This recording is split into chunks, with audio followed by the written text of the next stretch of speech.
Hey there, welcome back. This is the Scaling Secrets podcast. Keith Cupp is here, and he is the founder and CEO of Gravitas Impact. Now, if you're the kind of person who you're a leader and you need to develop the leadership skills of your CEO role, if you want to build accountable leadership teams and simplify execution by creating a one-page business plan, then Keith is your man. He's your guy. He has nearly 2 decades of experience working with CEOs, founders, and coaches. And we're going to find out about the interesting insights Keith has found along the way, things perhaps such as the 7 attributes of agile growth. And we will find out how to crack this nut, solve this problem of entrepreneurship, leadership, growing your skills, building your organization, and so much more. So, Keith, glad to be talking to you. Well, thank you for the very, very gracious introduction, too. I'll try and live up to it, but good to be here, Robert, and with your guests. And it's great to set those stretch goals, right? Just say, well, I'll promise all these things, and then that way I really have to deliver. So we hyped you up a little bit and introduced you, but in your own words, what are you all about? What is the elevator pitch when it comes to Mr. Keith Cupp? Well, let's see. So when I talk about first Gravitas Impact, what we do is we develop the leadership skills of the CEO, build an accountable leadership team around them, and help them simplify execution through the use of one-page tools, as you shared. And then me personally, what jazzes me is really helping CEOs, founders get out of their way and grow themselves, which is the tip of the arrow to grow their businesses. That's what jazzes me. Wonderful. And you hear about this idea a lot, right? How you start off in one kind of sort of mindset and way of being, and then you grow a monster, you grow this organization. And if you're not careful, then your company will outgrow you, or you'll be the bottleneck, or you hear about how the team that you build around yourself, maybe they don't grow with you, and all these other sorts of dynamics. So what do you see happening with all the things that could go wrong and things that people aren't even aware of and mess up as far as growing their business? Like, what does it mean when you say that the business grows, but then they need themselves to help growing to match that? Yeah, great question. And so what we found through time, often founders are great entrepreneurs, and then they grow to their business to a viable, sustainable level. Then they have to ask themselves, there's like a fork in the road. Let's see, do I want to be the entrepreneur? Does that give me my juice? How am I wired? How do I find that out?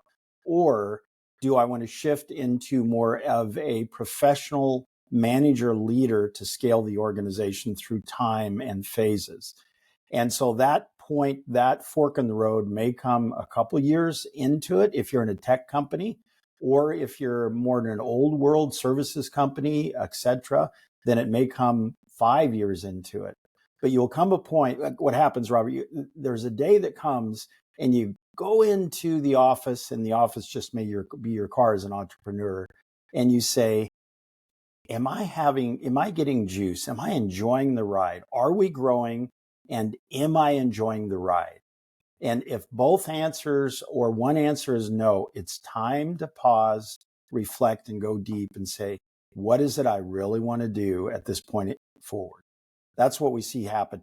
I think the majority of entrepreneurs, however, just keep pushing forward, and they end up building something that's good, but they are not inspired and energized by it. And that's why that point of reflection, that inflection point is very, very important. And you make it simple and helpful at the same time with these 2 factors, right? You're saying that factor 1 is, am I enjoying myself? Am I excited, energized, having fun? And then factor number 2 is, well, is the company also growing? And we need both to be true, right? We need to be excited and also the company to be going somewhere. If it's just, we're just playing around, that's not good. And if we've kind of created a new job for ourselves that we hate, then we don't want that either. And so how does somebody, when somebody gets to the sort of fork in the road and they say, like, something needs to change, how do they know it's not just like the 7-year itch or like entrepreneurial ADD? How do they know that this is like a real problem versus kind of an adjustment in the mindset? Yeah, it's a good question. And I would not eliminate entrepreneurial ADD as one of the options, because maybe that's what they need to grow through or feed. And so, let's look at both forks. I'm going to start with the growing the business fork. And so In order to make your business successful and grow, we advocate a framework that is proven to grow a business. So each entrepreneur doesn't have to reinvent the wheel every time. So our framework is 7 attributes of agile growth. Scaling Up exists from Vern Harnish, EOS, and several others.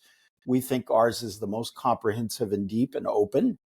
So we obviously advocate it. But a business framework for a leader to grow the business is necessary to scale long-term and sustainably. So you get that in place and going, and around that you need a team. Then you get 2, 3, 4, 5 years into it, and then you wake up and have that epiphany. Hey, we're growing really well, but something isn't right. I'm not getting my juice. And so what I would advocate really is 3 things. Number 1 is start journaling. Journaling is a way to get ideas, thoughts, emotions out of your head where they're unclear and crisp and clear on a piece of paper so they become real and you recognize patterns. And journaling, there's a lot of science around journaling, not on a keyboard, but literally writing it out so that you're doing some work in your brain and you're connecting the right and the left side of your brain. So you're getting a holistic look of what's going on inside of you.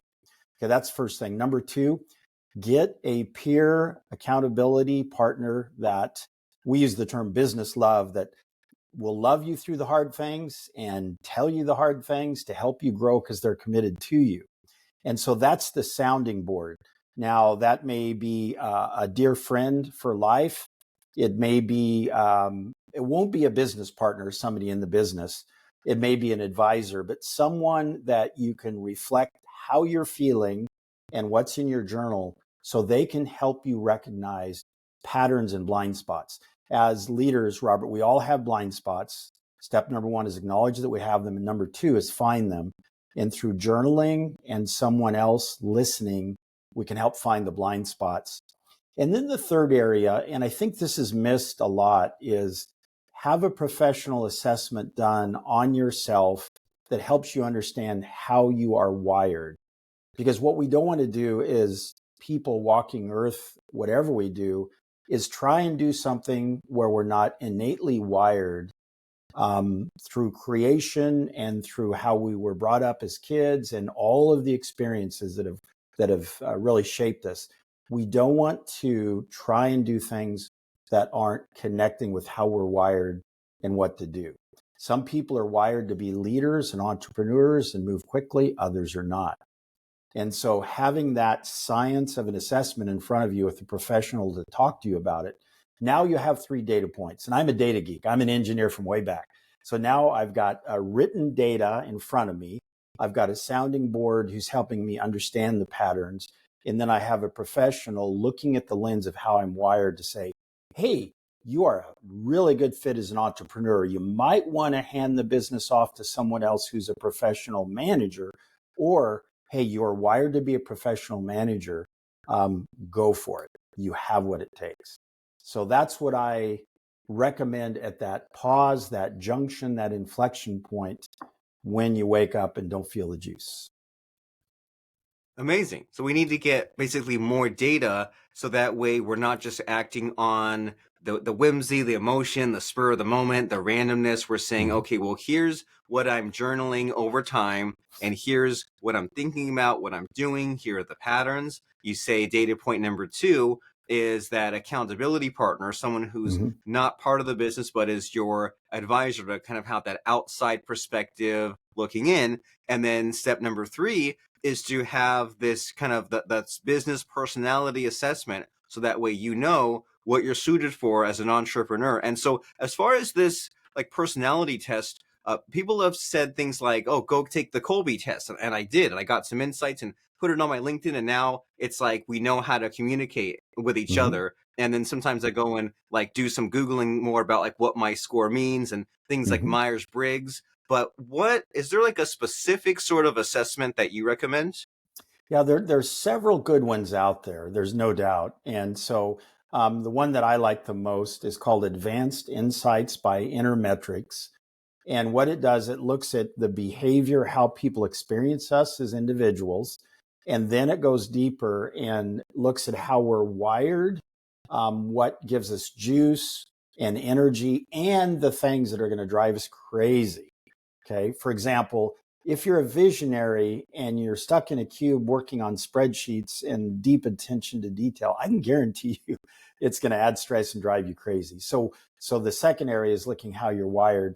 And then the third level of depth is blind spots. It examines how you make subconscious decisions relative to people, tasks, and overall systems. And that is amazing because it helps find scientifically the blind spots and put them in front of you and then work those blind spots. And so that's the one we use. There are others like predictive index.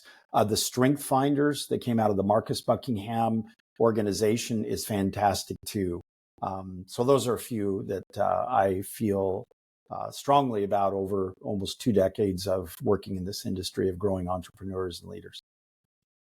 I love it. And it's amazing that we have all these tools available to us now, right? You think in like 1920 or 1950, there was nothing even remotely resembling this. And now you can take these tests and know your blind spots and finally have these insights of saying, oh, I was working on the spreadsheet and I was so bored. It's because I was not suited for it. And I was meant to do something much greater. And so we love hearing about stories of people like you working your magic, right? Because that's so fun just to find out about, well, someone was maybe stuck or struggling or things weren't quite right. And then you went in and applied your principles, your concepts, and really changed things up. So do you have anything to share along those lines, just of the sort of transformative change that you've made in this crazy world? Yeah, so a couple things, and I want to reference an example. Is my father, who has passed now, he had one job his entire life. And I still to this day don't know if that's the job that Dad was best wired for, but he was very duty driven. And so we've come out of a hierarchical leadership model years ago into the information age. And now we're in a networked leadership model where our people skills and caring about others, casting vision, and communicating quickly using technology, those are skills that are very, very important. And so, bringing it back to your question, as our coaches, which I mentor, and then myself as a coach, I'm not only am the head coach of Gravitas, but I work with clients occasionally too. And there have been some incredible leadership gains through using the process that I described. The leaders that I feel most strongly about, and one of them is from the 7 attributes of Agile growth. Andy Warren was the CEO I coached for years. He took that company through a couple of recessions, took it to becoming the top business to work for in the state of Arizona, not just in home building. Of all the businesses in the state of Arizona, they were number one company to work for. And a lot of that had to do with his leadership. So Andy was a native great leader anyway, but as we worked together and so on, we're able to really hone in on some things that took him to the highest level of leadership. We call it, or Jim Collins calls it, level 5 leadership.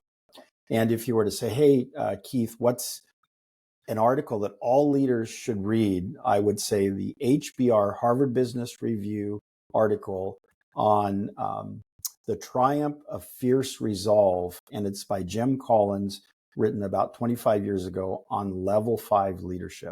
Because what we want to do as we build a company or an organization is aspire to be a level 5 leader. And he talks about the different levels and the characteristics. And then, of course, Adam Grant has done some fantastic research in this area too. And he's got an article. It's kind of funny. It's got a funny name. It's regarding humble narcissism is in the title. And so it's the focus of fierce resolve, the narcissism, but it's not all about the leader, but the humility of knowing that you have blind spots and we're serving others. So those are a couple of things that come to mind there. And that's interesting to think about, that sort of paradox of the knowing you have blind spots and being introspective in that way and bettering your best and just making kind of harnessing the raw materials, right? Because you think about some of these people that they have real talent and they could be really suited for being an entrepreneur or leading people, Mhm. but that's only part of it, isn't it? You also have to kind of harness it and work on your skills and know your blind spots and know where you're messing up. And so what have you seen as far as the missteps? Because it's easy enough to say, oh, here's some keywords, buzzwords, and read some articles. But as far as Right. like what you've actually seen these leaders go through, just where is the hurt these days? Yeah, it's a great question. And most entrepreneurs are very gifted at getting things done, finding a problem to solve, and then going after it, more task based. And so most of the mistakes I see in the early stages of building a viable company are around the leadership skills of the entrepreneur, the CEO, the founder, and letting go and building the leadership team around them. As we started out, we talked about, hey, what do we do at Gravitas? We develop the leadership skills of the CEO. We build an accountable leadership team around them. And so the transition from one to the other is key. And so development of the people skills often goes to self-awareness. Brene Brown has written quite a bit on this, on vulnerability and self-awareness, and being able to overcome your blind spots. And that's why we advocate strongly. It's not only our business, but if you look at companies that scale the fastest, the CEO has a coach.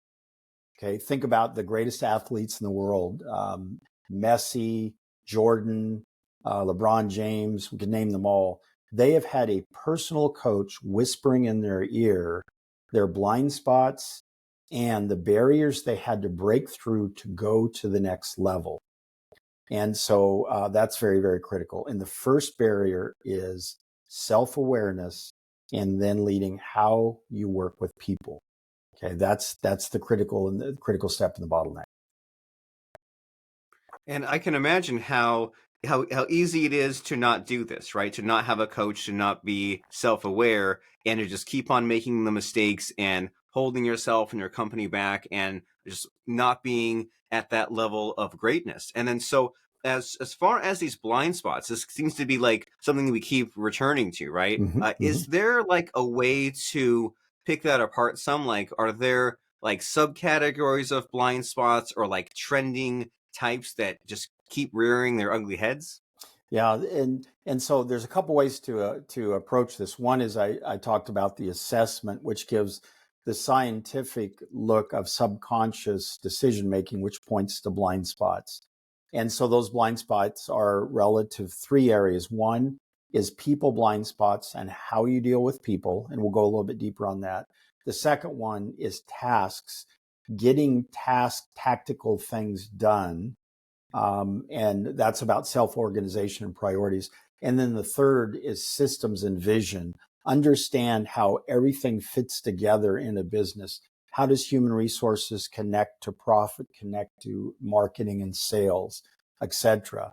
And then on the people side, one of the great tools there is getting a 360 feedback. And that can be just verbal or can be written, is as a leader, ask the people closest to you some candid questions. And you can Google this or Bing this online and you can find questions. And then look at the answers and the patterns, and they will identify the blind spots. Some that entrepreneurs have. Entrepreneurs think quickly and attack problems, but to be a great leader, you have to slow down, you have to listen, and you have to master the art of inquiry. Greatest leaders ask the best questions and are fantastic listeners. So that's an example and a trend in the area of people skills: slowing down, listening, and asking. And then when we go to tasks, and I'll put myself in this bucket too, as an entrepreneur for many years, is getting stuff done and moving quickly. I like people and vision, etc. So I needed a system to slow down, to set priorities, and then to be accountable on executing those priorities on my calendar every quarter. And again, that's where a business framework helps someone like myself, because the nature of the framework will help me set those and then be accountable to others to get them done in a sequential manner. And then the third area, vision, that's a little bit harder, vision and systems, because this is often wired into people or not. But if it's a blind spot, then being able to see how things fit together. If it's a blind spot, a leader will go deep in one area and ignore or forget about another important area. But one way to overcome that is to, again, back to journaling and being intentional, is learning to slow down and consciously think about how everything fits together. So I'll give you an example. A decision to close a large customer for the business comes through the door. Okay. And the entrepreneur says, we're going to do that. That's going to drive a lot of revenue. Okay. With the blind spot, they may not pause and think about, okay, do we have the financing in order to execute upon that? Do I have the team in order to execute upon that? How will that impact the operational side of the business? And so that's an example of overcoming a blind spot, is seeing a challenge, a problem, or an opportunity and slowing down, zooming out, looking at it holistically, and then making a decision, ideally with your team as part of that. So those are some examples of blind spots that get entrepreneurs in trouble. And I have gotten in trouble with all three in my career. So I speak from experience. And who hasn't, right? If you haven't made mistakes, you're not trying enough, and you're probably not self-aware enough. You might be making the mistakes and just oblivious to it. And the way I'm filing that away in the mental filing cabinet is like in that movie Office Space. They talked about the TPS reports. You have the TPS reports. So that acronym, right? There's the tasks, there's the people, there's the systems. Mm-hmm. That's the memory device I'm using to remember that. And it seems like it kind of comes down to having more wisdom, right? Being mm-hmm. wise, and that some of these problems that we have, they appear really simple, but we have to kind of like run circles around our problems and like really do the deep thinking. And something that just might be just frustratingly simple. Oh, here's this customer. Can we sell them? You think about all these kind of steps that it takes, and we take it for granted, especially if there's chaos in the business, especially if we're still in the small growing stage and just kind of doing all these things haphazardly without systematizing, without thinking about the tasks, without kind of dealing with people. And it seems like, especially these last few years, I've been thinking about this a lot, like how to better deal with people and things mm-hmm. like, delegating better and being a better communicator and figuring out what they want. And even like what we're doing here, communicating, right? Just when I was younger, I didn't see the value in the repetition, where sometimes mm-hmm. like you'll tell me something and I'll just kind of like repeat it back in my own words just to show that like I understand it and also have it lead to other things. But I used to just be wanting to just barrel right ahead and mm-hmm. not really like kind of take my time. But is there the fear or the danger in taking one's time and thinking through these problems, but also not having the speed that is needed to get things done? Is it like a balancing act, or how do we kind of like take this decisive action, but also think things through and do the right things? Yeah, it's a great question. I think that is really a paper tiger that lives in our minds the majority of time. Now, what do I mean by that? We fool ourselves. We are wired at times to self-deceive. When we really want something, we will eliminate data in order to go after it. And so sometimes we self-deceive ourselves and say, hey, speed is more important than thoughtfulness. Now, you can't dawdle in making a decision, but the research and the science shows if you pause and include others in a diverse environment, okay, different views of thought, and especially if you have a dissenting view, you will make a better decision in a rapid time frame that will serve you well. Back when I was in the IT world several years ago, over 2 decades ago, there was a rule of thumb that we used with project. 1 minute planning a project saves 7 units down the road. The unit could be labor, time, speed, finance, but the thoughtful planning of a decision or a project had a 7-to-1 return over time and through data. And so the key there is to include others, ask hard questions, get dissenting opinions. Then you have everything you need to make the best decision. and move very quickly after that. Okay, so do that planning, but include others and get those dissenting opinions. So that way it's not just you in a vacuum slowing things down. You're putting multiple minds together. And so you've given us all sorts of great information and great kind of things to think about in solving our problems to being better people. And what does this all lead to? Like, you have this amazing company and you help a lot of people. So how do we transition from what we've spoken about today into you and your solution? Like, what sort of person do you help, and how do they know if they are that person? Yeah, what I would recommend is someone listening in, they think in terms of the framework and the personal growth. Okay, that's what we talked about earlier. And so again, the framework, the 7 attributes of agile growth, pick this up on Amazon. It's, I think, $12. It's an easy read.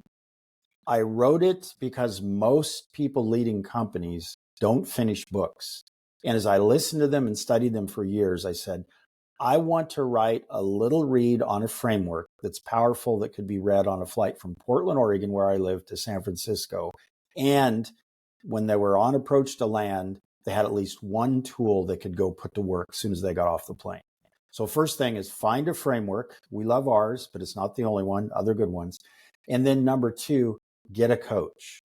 And that doesn't mean run out and get a coach, but find someone that will tell you the truth, the things you don't want to hear, and help you grow. Find your blind spots, see if you are wired to do what you're doing, and then have the hard discussion, if you're not, on how you transition out and get the right person in that. Because you'll find more joy doing what you're wired than doing something you aren't wired to do, and life is way too short to be doing that, Robert.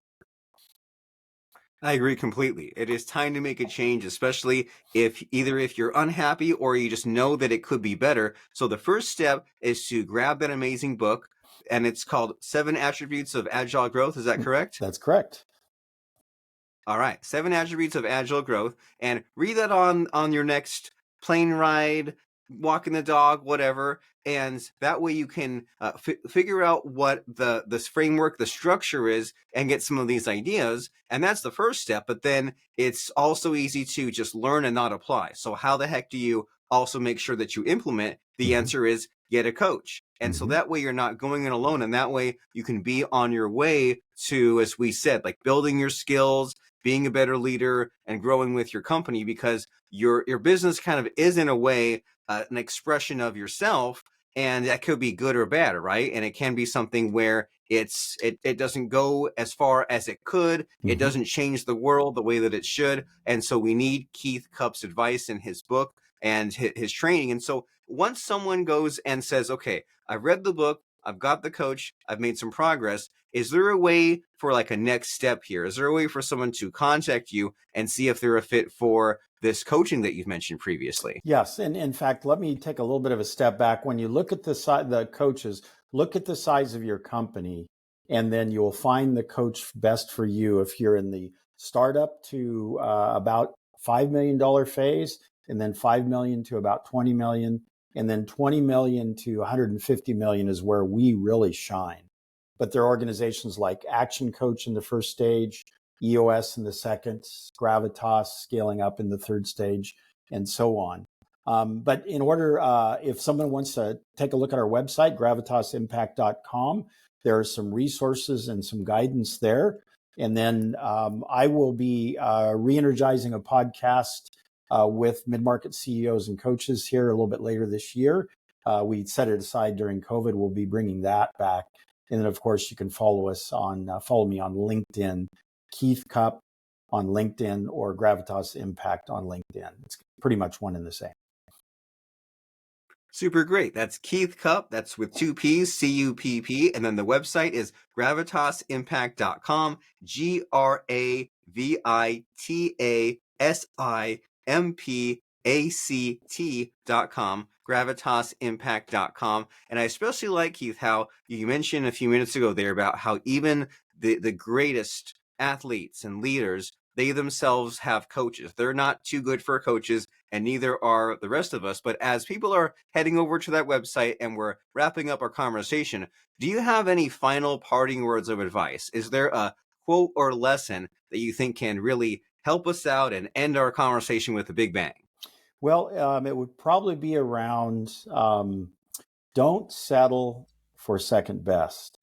As I am in my 60s now, I've watched too many people around me settle for second best. And so I would encourage your listeners, know how you're wired, understand what brings you joy, create a vision for yourself, surround yourself with the right people, and then go for it. Don't settle for second best. And I could share all kinds of crazy, wild stories of things that I never thought I would have the opportunity to do. But having been around the world, I've had the opportunity to some amazing things because I was willing to take a risk and not settle for second best. Very inspiring. And so we need to follow in your footsteps, Keith, and apply some of these concepts, these ingredients, that way we can get to number one, not number two. And if we've piqued your awareness and curiosity about what is possible, go right now to gravitasimpact.com and then go and find Gravitas Impact on LinkedIn and Facebook. So that way you can also find out about some of these other things that Keith gave us a little bit of a tease about, like the Transforming African Ministries in Uganda and so much more. And he's visited all 30 Major League Baseball parks with his son. So that's just the tip of the iceberg about what amazing adventures that both Keith and you as a listener have in store for you. So we'll see you there at gravitasimpact.com. And thank you very much, Keith, for being generous with your information and being an amazing person. I really appreciate you. Okay. Thank you for your time. And listeners, thanks for tuning in.